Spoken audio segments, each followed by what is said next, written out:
I want to welcome everyone back to our fourth show of Out of the Box. It's been a learning experience, not for me, but I think for a lot of other people.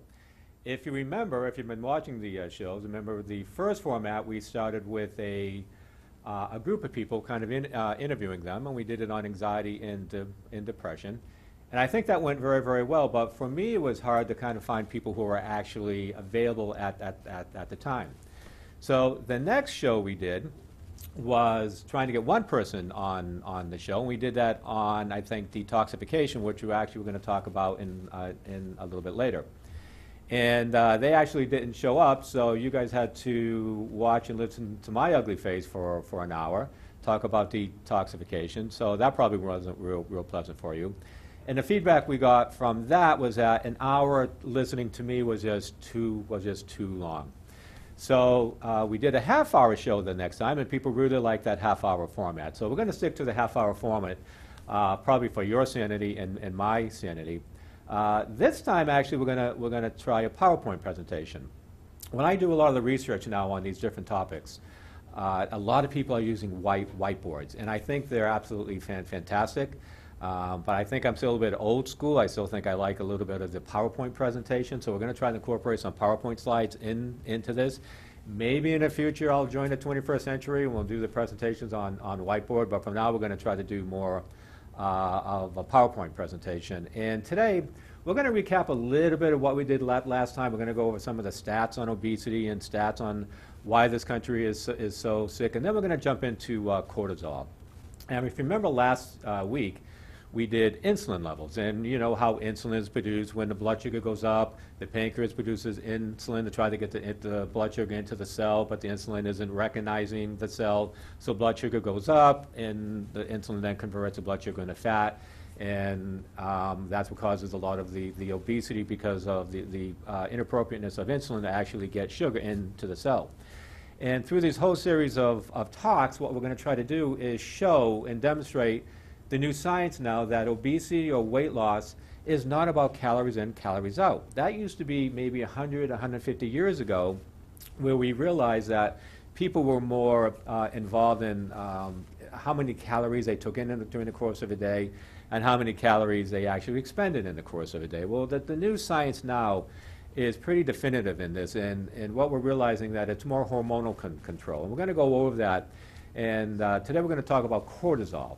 And again, but we're going to talk about some stats first before we get into cortisol. But just a little reminder, a little recap of what we did last week.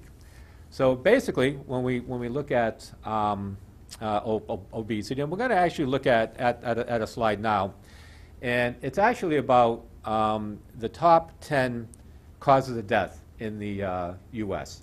And if you look at number one, heart disease, is 36.4% of all deaths in the U.S. are caused by heart disease.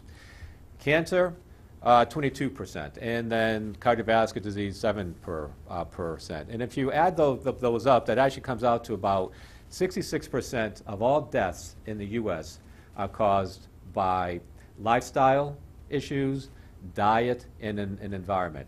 Now, we basically have control over all of those. So 66% of the deaths that are caused in the U.S., we have control over by what we eat, our environment, maybe not so much the environment, because there are 80,000 chemicals in the atmosphere, and we really can't control what's in the atmosphere and what we breathe in and what we have in our households and what's in our workplace, all the different things that we find toxins in. But that's one of the reasons why we have such a high rate of disease in this country, is because of the toxicity that's in the air that gets in to us.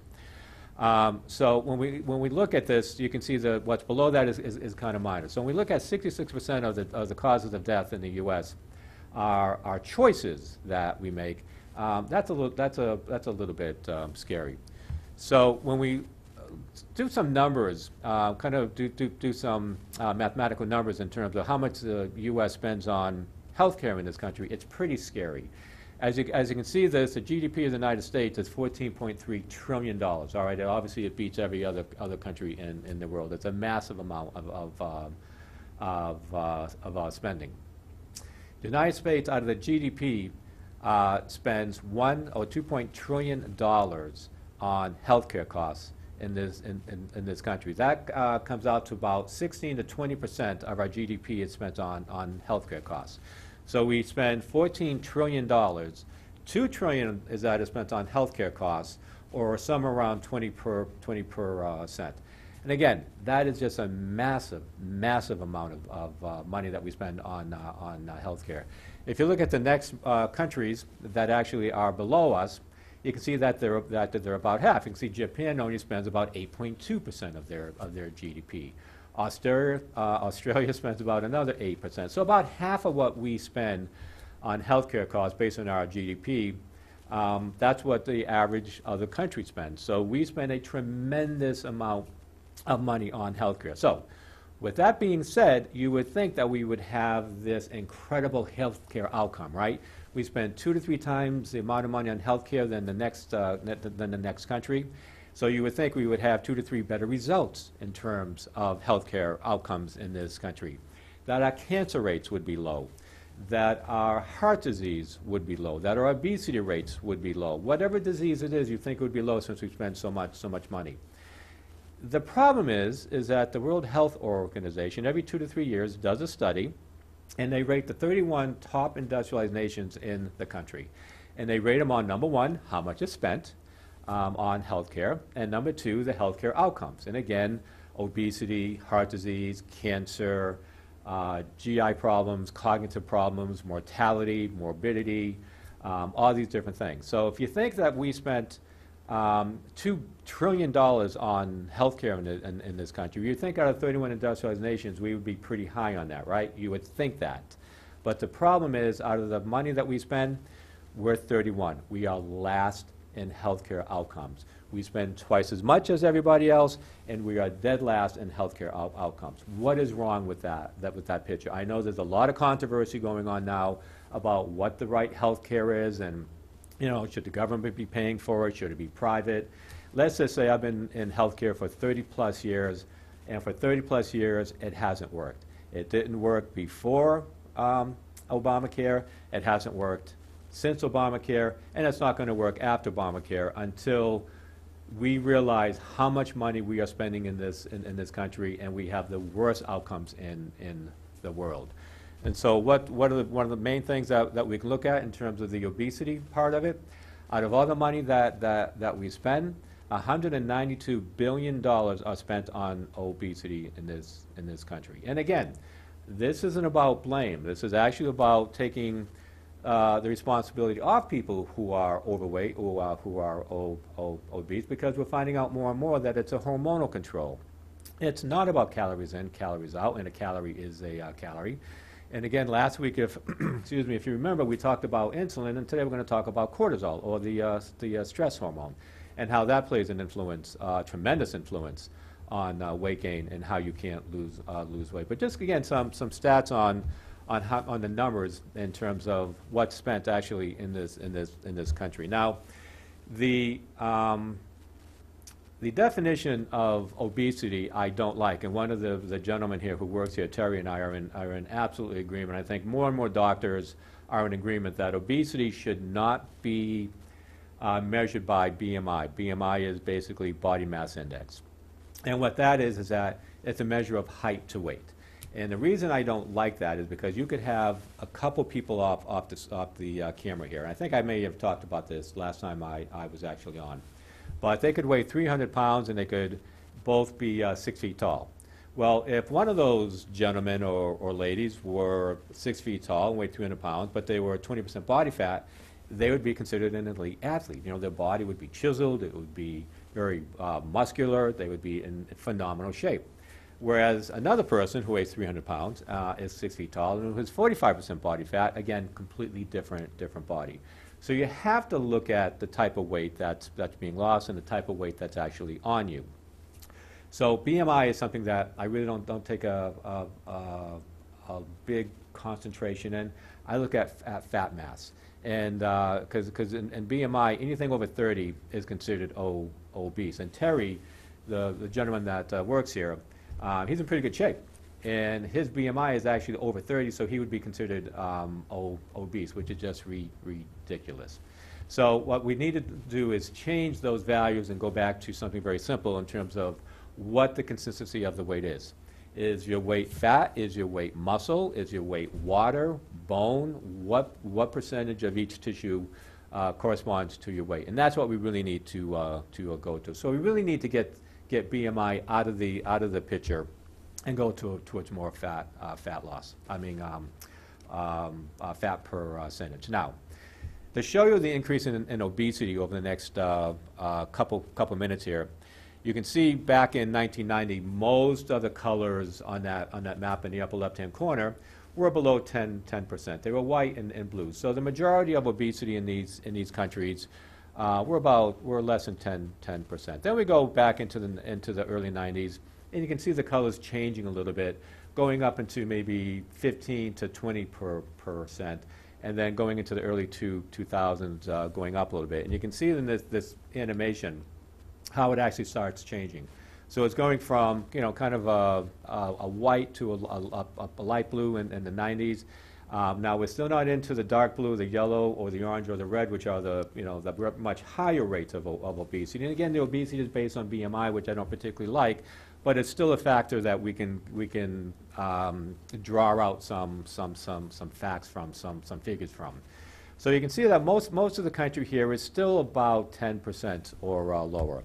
Now we go into the early 90s or late 90s. You can see a lot of that blue and white is going away. And what's replacing it? The darker blue and the yellows. Now we're looking at about 15 to 20% of the population is actually obese now. There's a little bit of a light blue up there in the western states, but you can see most of everything now is in the yellow and the blue, and we're getting up to about 20% of the population in those states is considered obese. Now let's take it into the 2000s, and you can see now a lot of that blue and yellow is disappearing. Now we're going into the red and the orange, which is 20 to 25% body fat. And you can look at it. See, most of the country is now 30% or obese in terms of body fat. There's only one state, Colorado, that isn't over 15%. You can see the three states at the bottom. I think it's Tennessee, Alabama, and Mississippi are over 30%.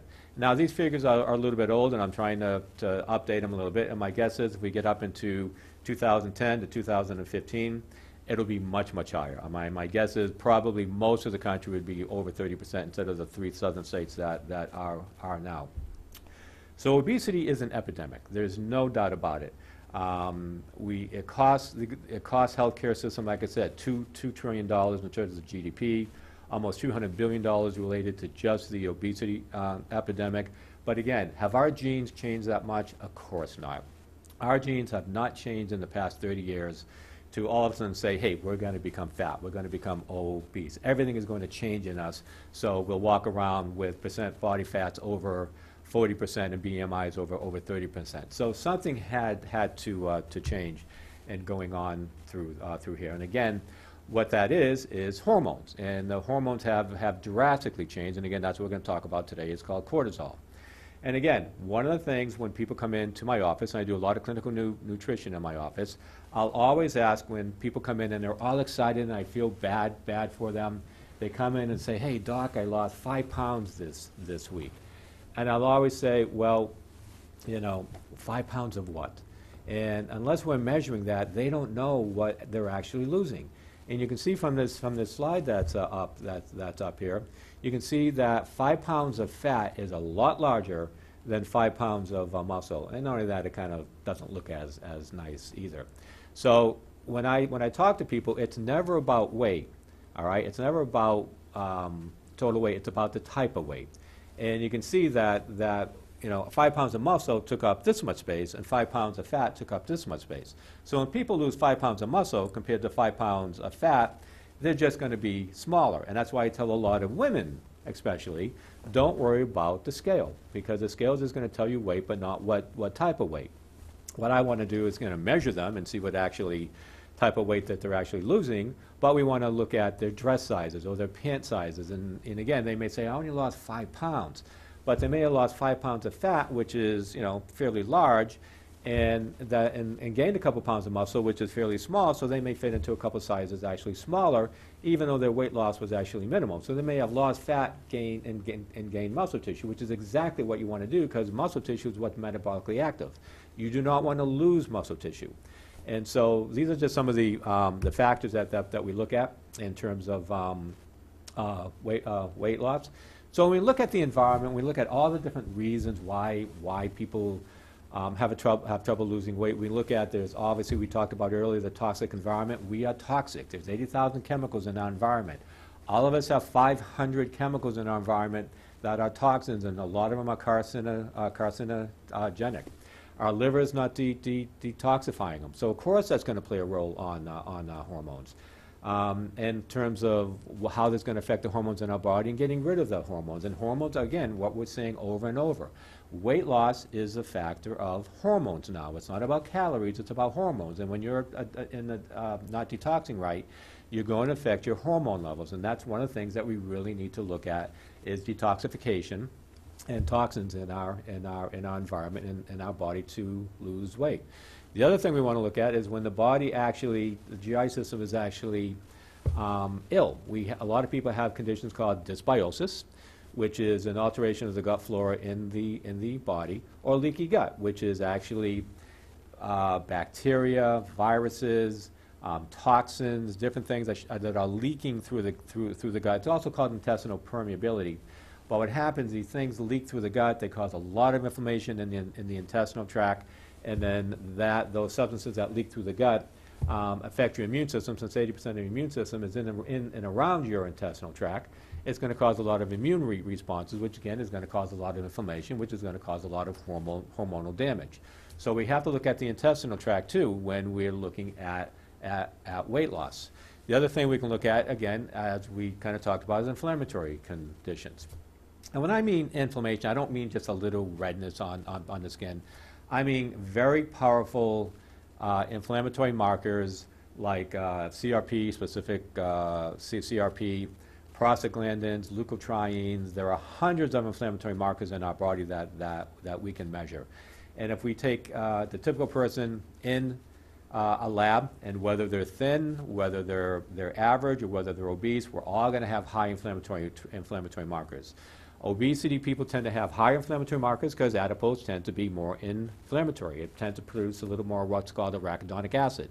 And arachidonic acid leaks out of the fat tissue and causes inflammation in the body. So obese people have, with the adipose tissue, tend to be more inflamed. And again, that'll cause hormones to not work properly. But it also affects the target organ system. So the hormone may not be affected as much, but the target organ system may be affected because of the inflammation. Again, one of the things we talked about last week was insulin, and how the inflammation and the toxins affected the cell walls of every tissue, since 80 to 90% of all the sugar that we eat actually goes into the cell wall to be used as energy. But there could be a problem with the receptor, and that receptor could be damaged because of inflammation or that were just toxic. Now, 80% of your glucose actually goes into your brain, believe it or not. Maybe not my brain, but the typical brain uses 80% of your glucose that goes in your body. So if you're not getting glucose into the cells, there's obviously not only the systemic issues in terms of fatigue and weight loss or weight gain and many other things that high glucose will affect, but there's a lot of science coming out now that because the brain isn't getting the glucose, because again, brain takes 80% of the glucose and uses it, that if the brain isn't being fed, now there's cognitive issues, there's memory issues, there's anxiety, depression, other things that we're finding out that are coming up on a cognitive level because we don't have enough glucose going into the brain. So again, it could be target organs like the brain that are being affected too, not just the hormones. Nutritional deficiencies we can look at. Again, we don't eat right. We're not getting the vitamins. We're not getting the minerals in our diet. We're eating tons of processed foods. Tremendously high levels of sugar, refined sugar. Refined sugar came on the market today would be considered a drug.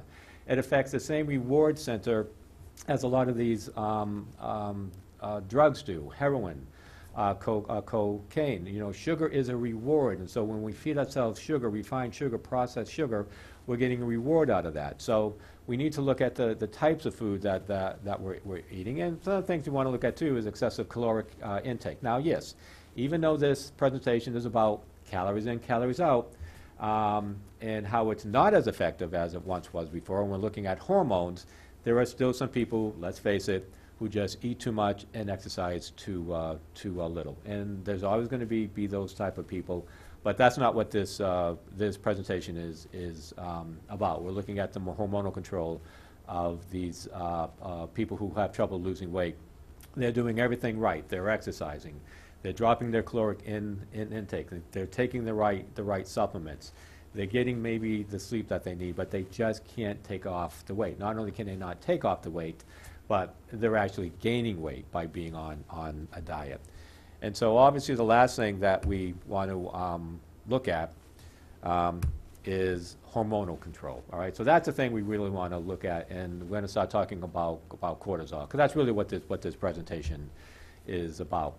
And again, hormonal control being controlled by inflammation, toxicity, and what's called reaction oxidative species, which are free radicals that are produced in the body based on stress, inflammation, bad diet, toxins getting in the body, and reaction oxidant species, or ROSs, get in the body and they destroy tissue. So there's a whole reason why hormones aren't under control anymore. And again, we have to get back to the basics of controlling these hormones. So when we go back to hormones, hormones control all of us. I mean, basically every aspect of our body is controlled by a hormone. I'm sure, I'm 58 years old, and yes, I was young at one time, and I know the old saying is that, teenagers are controlled by their hormones, and I certainly was. I'm not going to deny that. But hormones control many other things in our body. Hormones control, tell us that we're hungry. Hormones tell us that we're not hungry.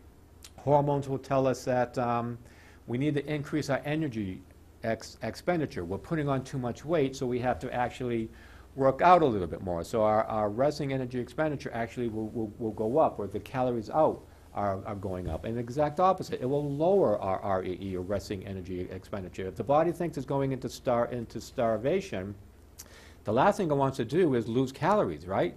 So it actually starts putting on fat tissue, because your REE, or your BMR, which is the same thing, by the way, your basal metabolic rate will start to decrease. So your body doesn't need as many calories as it used to. So if you take in 2,000 calories in the course of a day, and say your REE or your BMR was around 2,500 calories, well, that's a difference of 500 calories, and over 7 days, that would be 3,500 calories difference.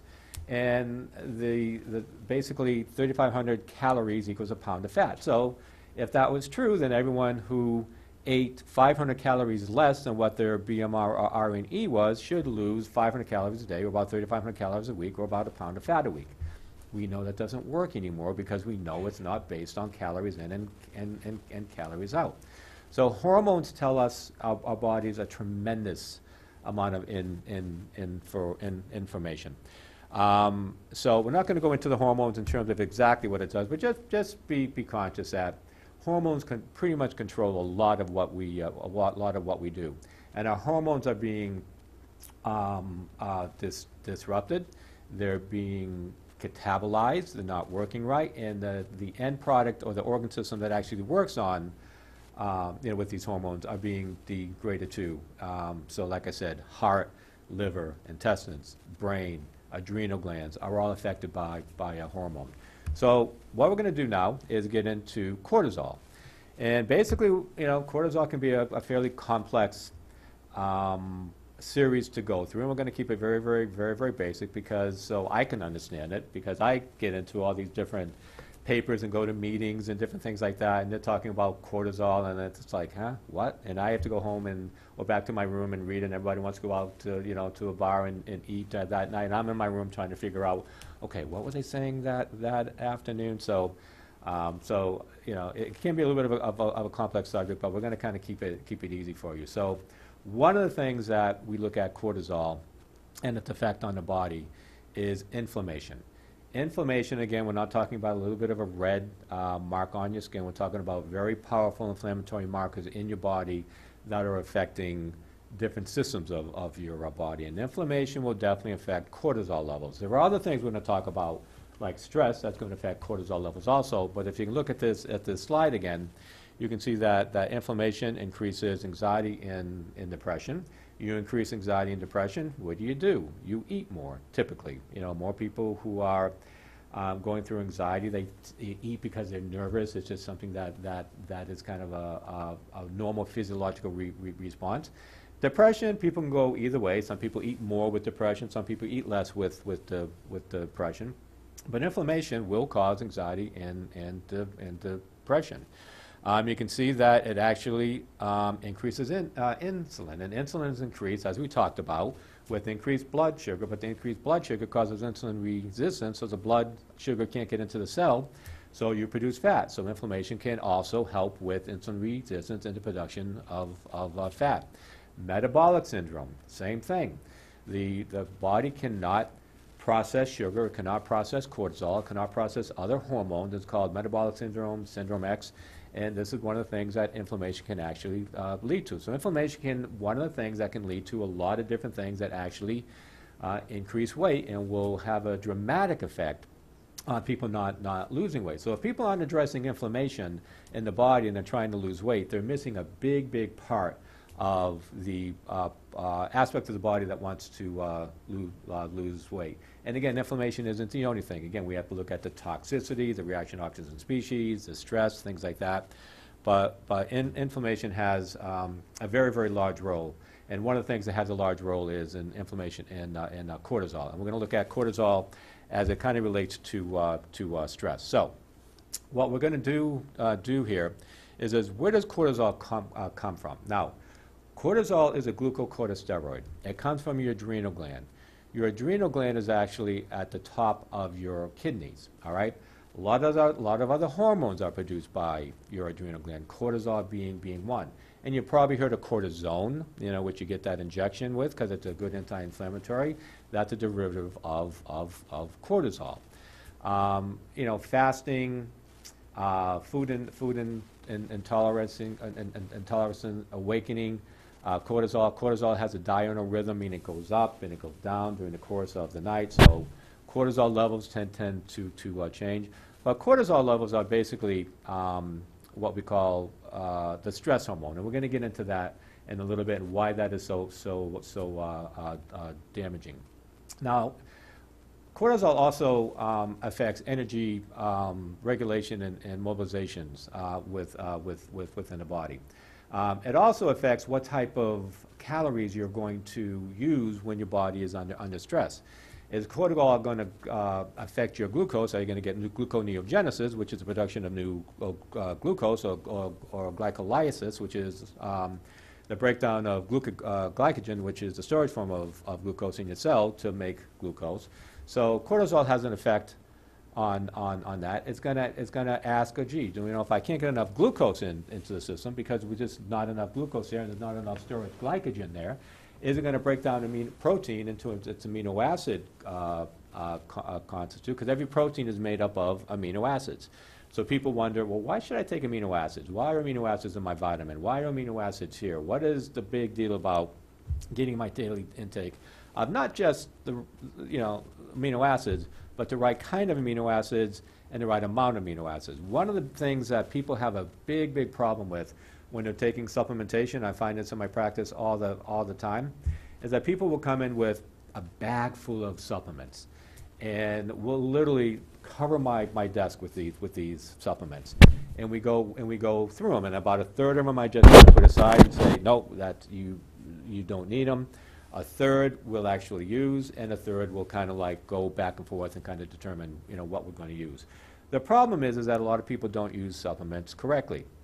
They don't, for the most part, they're using the wrong ones. They're using ones that aren't certified, and they're not using clinical levels of these supplements. And the way that I always make this an analogy, if your house was on fire and it was engulfed in fire, what do you want to do with that house, right? You want to put water on it. That's what everyone does. That's what the fire department comes out to do, right? They have all these trucks and they come out and they have these big hoses and they put water on the fire to try to extinguish the fire.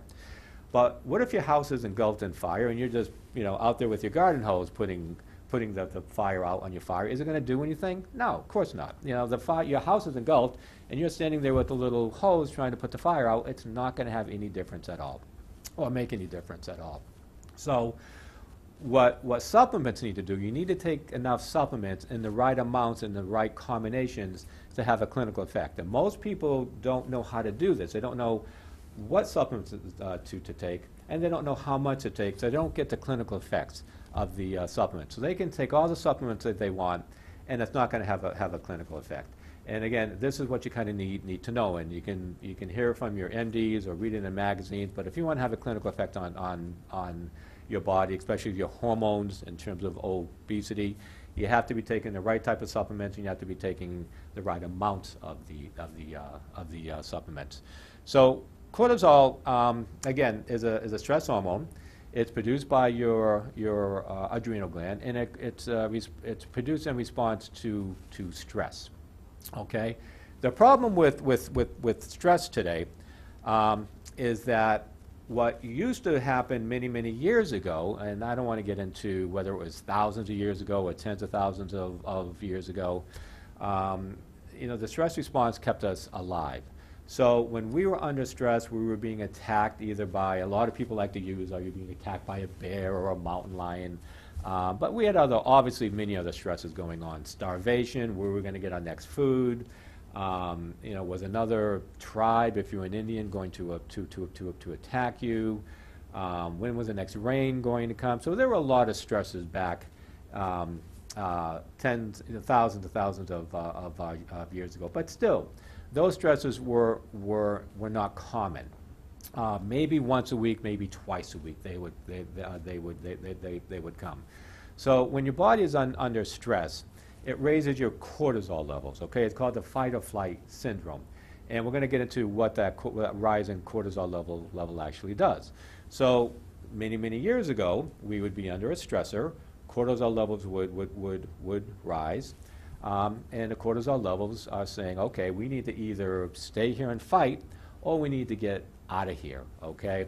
So when that happens, thousands of years ago, what does the body need? If the body is going to fight or flight, it needs sugar, right? It needs energy. So the body has to break down either glycogen from the liver, or it has to break down, glucose in the storage form of blood, or it actually has to make glyconeogenesis from either amino acids or fatty acids. Again, amino acids, protein, and fatty acids can actually be converted into sugar if the body needs it. So when the body is under all this stress, and you need to either flee to get out of there to save your life, or you need to stay and fight, you need all this extra energy, and that's what cortisol does. It produces a lot of energy to have in the body, so your muscles will have all this energy to pull from. The other thing cortisol does, it has a lot of other physiological effects. It increases your heart rate, increases your blood pressure. Because again, if you're going to flee or if you're going to stay, your heart has to deliver the nutrients, it has to deliver the glucose, it has to deliver all these things to the muscle tissue. So your heart rate has to increase to deliver all the oxygen to these different tissues. So your heart rate increases dramatically.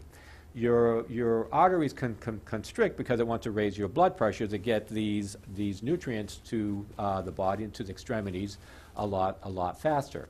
So you're breaking down muscle tissue, which is called a catabolic response. Anabolic is, the anabolic steroids where, everyone uses to build muscle tissue. Well, catabolic is another steroid, but it breaks down tissue, and that's what cortisol does. It's actually catabolic, so it breaks down tissue. It breaks down your muscle tissue. It breaks down your fat tissue. It breaks down other tissue within your body to feed the body because it needs the glucose. So there's a lot of different things that glucose can cause, and that's why you have these physiological conditions that the body has to go through. So the stress response. I mean, how do you know you're under the stress response? And basically, according to the next slide, When your pulse gets rapid, again, it has to deliver the nutrients and the glucose to the body. So your pulse goes way up. All right, that's normal. So when your pulse is high and you're under stress, that's a normal physiological condition for cortisol to try to deliver the nutrients to the body. One of the other responses, if you're under a lot of stress, back then, the last thing you want to do, right, is have a baby. Your body just is like saying, hey, you know what, I'm being eaten by a tiger, but, I think I'm going to have 3 more kids down the road, so, make my reproductive system as best as it can, and, once we get out of this, we'll go back and have our family. Well, that's just not going to happen. All right, your cortisol levels will suppress your testosterone, your estrogen levels, so you cannot have a baby. That's the one thing you don't want to be concentrating on, is having a baby when you're under, high levels of stress. So your reproductive system shuts down a little bit. You get irritable. There's a little bit of irritability. You have this cortisol running through your body. Your pressure's going up. Your heart rate is going up. So you get a little bit irritable when you're under the stress response. Inability to concentrate. That's a little bit different. Now, cortisol will decrease your inability to concentrate, all right? One of the other hormones that's produced in the adrenal gland is called adrenaline. Now, adrenaline will do the exact opposite. And everyone has heard of adrenaline. That's when you get scared and your heart rate goes up, and people play a practical joke on you, and you want to just turn around and to them after they scare the bejeebus out of you. That's adrenaline, but that actually makes you concentrate more. That actually sharpens your wit. It increases your eyesight. So adrenaline actually has a beneficial effect when you're under stress. So between cortisol and adrenaline, adrenaline has a much less effect on the stress response, but nonetheless it still has an effect. Cortisol, actually high cortisol levels decrease your sleep. And we're finding out more and more, especially in hormonal control of weight loss, people who get less sleep don't produce growth hormone, and there's other hormones that are produced when you're in your REM sleep, and it causes weight gain. If you're not getting 8 hours of sleep at night, you're not getting the production of growth hormone, and all these other hormones are being affected. And that's one of the biggest things we're finding out now, that a good night's sleep will actually help lose weight. But of course, who gets a good night's sleep now? You're staying up till 11, 12 o'clock at night, you're watching all these different shows, you're getting up in the morning, and all these things are happening, and our sleep just goes out the window. But sleep is crucial to maintain hormonal balance and to lose weight. It increases cholesterol, which increases heart disease, which increases a lot of other different things. So cortisol will increase your cholesterol levels, also will increase your LDL levels, but more importantly, it will increase your VLDL levels. And those are the ones that you really want to look at. LDL levels don't really get under the surface of the artery. They kind of float by the artery. And they're not the ones that cause a lot of damage. It's the VLDLs, the very low density lipoproteins, that kind of are scraping against the arterial wall. And they're the ones that actually get under the wall or under the muscle within the walls. And that's when they start getting the damage. That's when you start getting the white foam cells and the plaque forming in it. And cortisol actually increases VLDLs a lot more than just LDLs. So cardiovascular disease can be increased by stress levels. Fatigue is increased, obviously, because you're burning all this sugar, and the body is saying, "Hey, I don't really need all this sugar," because the body now has thought that it has been in this fight, or you've run 3 or 4 miles.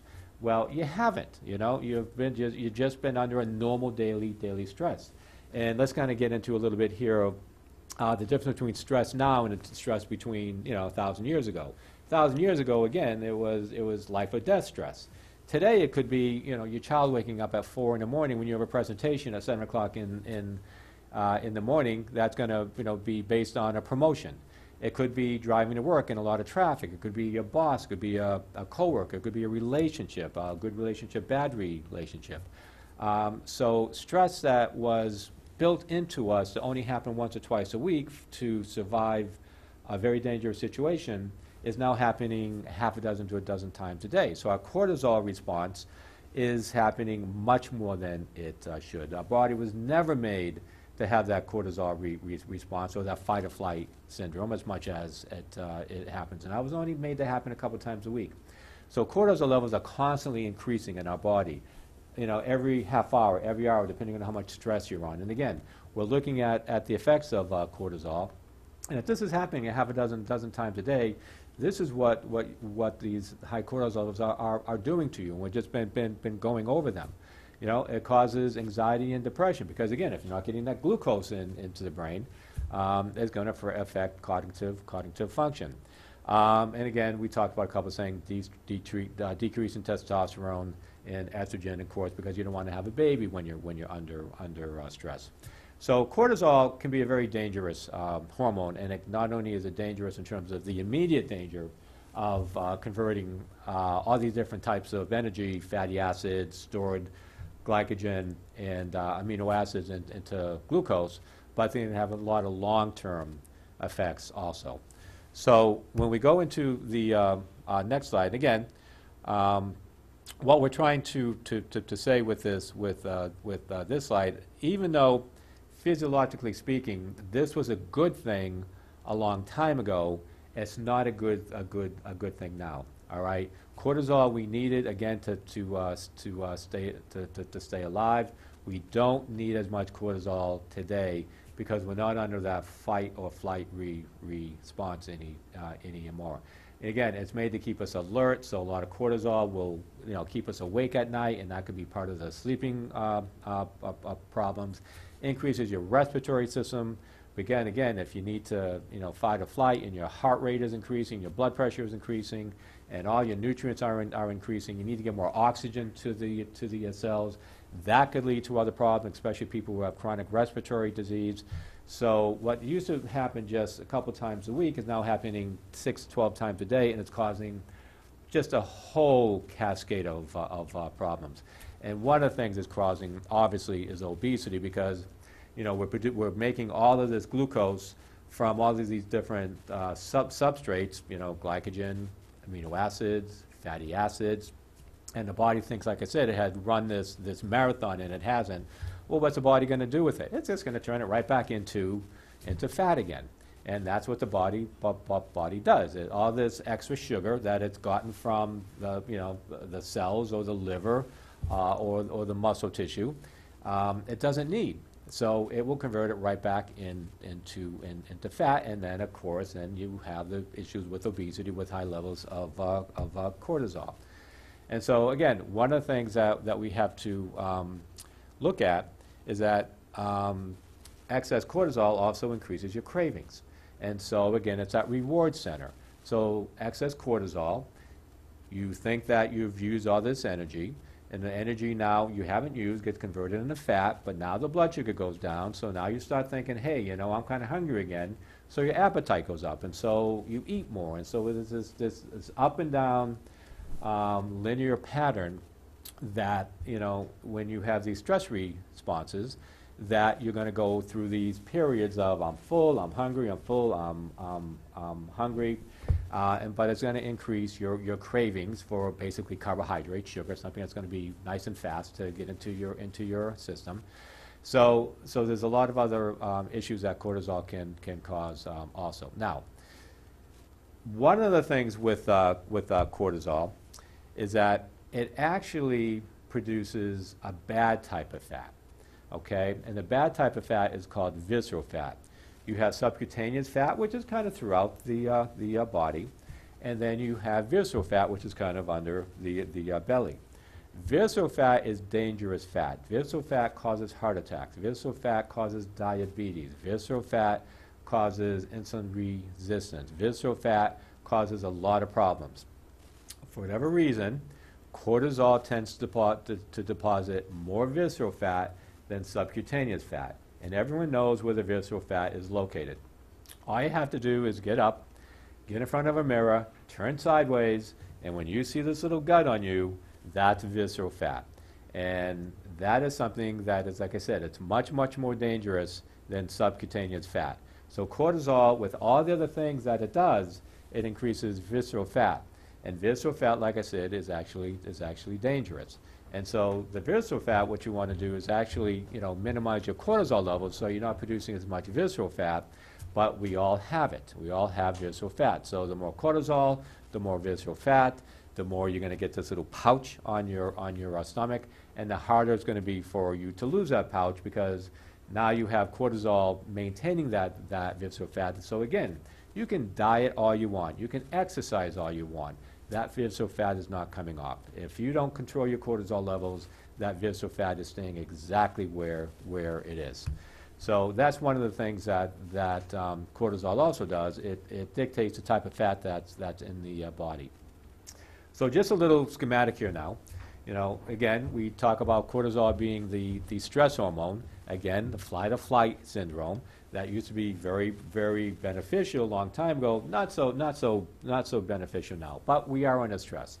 So the stress overproduces cortisol, and so that gives in overproduction of cortisol-releasing hormone, which then goes into adrenal cortisol, increases blood sugar, increases insulin secretion, insulin resistance. We've already talked about insulin resistance many, many times. Pancreatic insulin production goes up, and then you get what's called central obesity, which is that visceral fat that goes into your belly, which is the most dangerous fat that you can have. And then you get metabolic syndrome, insulin resistance, liver resistance, hypothalamic resistance. Again, it's not so much about the hormone. It is about the hormone, but a lot of times it's the effect of the hormone on the target organ. So we have to look at both areas, not just the hormone, but the target hormone. So, in summary, what we're going to do is just kind of go down what actually, and I know this is more about obesity in terms of cortisol, but you have to know exactly what cortisol does also. So number one, cortisol breaks down muscle tissue, amino acids, and fatty acids. And again, remember, it's going to choose what type of energy source it wants. So it can break down amino acids. So you're losing muscle tissue. And that's the last thing you want to lose because that's part of your strength. That's part of your BMR. The higher muscle tissue, more muscle tissue you have, the higher your BMR is and your REE is, so you're going to burn more calories with the more muscle tissue you have. Well, cortisol will take amino acids and protein out of that, and so your BMR goes down. And again, you can try to lose fat as much as you want, but if cortisol is saying that your BMR needs to come down a little bit, you can try all you want, and you're just not going to lose fat. You can lose bone loss, which would lead into osteoporosis. Obviously, that's something that we absolutely don't want to have. Obviously, the one that we look at, cortisol increases obesity. We just went over a half a dozen reasons why increase in cortisol increases obesity, but not only increases obesity, but is self-explanatory as far as why you cannot lose weight. And again, you can cut the calories out and you can increase your exercise and all these different things, but if you don't get the hormones under control, you're not going to lose weight. And that's one of the reasons why cortisol is so important to get under control, because it's going to cause obesity and you're not going to lose weight. Of course, it increases visceral fat, which is something that we just talked about, how dangerous visceral fat is. It affects your resting energy expenditure, which we just talked about that, increases craving and appetite. And again, we talked about that.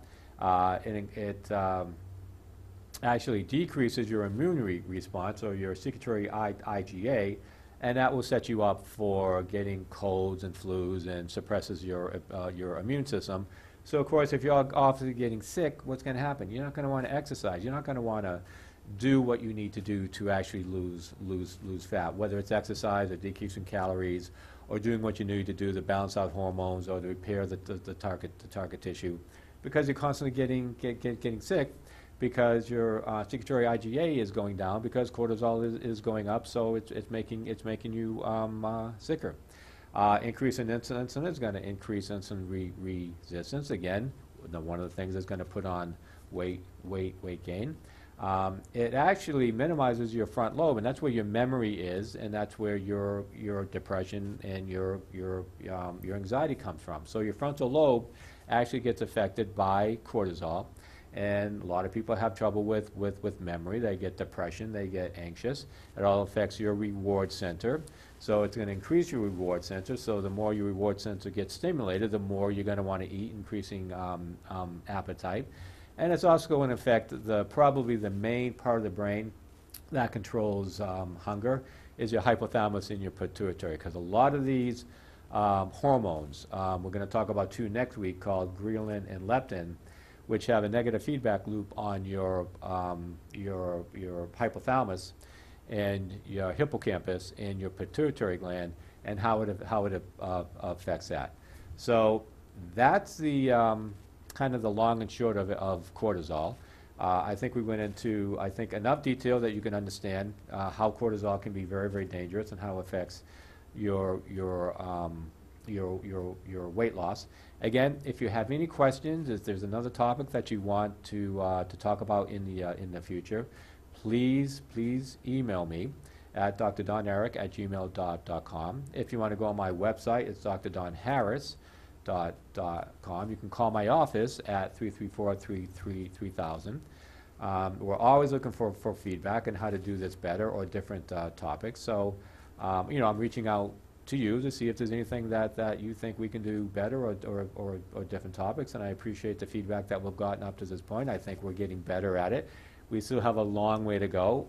I have a long way to go, so I apologize for my inexperience in doing this, but I think it's a good service, and hopefully we'll get it, or I'll get it better and better and down to a better production. Todd is doing a fantastic job, and I'm surprised that he's even letting me doing this out of all the mistakes that I made in the first couple of shows. So anyways, thank you for listening. Definitely join us in 2 weeks when we're going to talk about hormones and leptin and ghrelin, and I think you'll get a lot out of that program also. So until then, have a great week, and we'll see you then.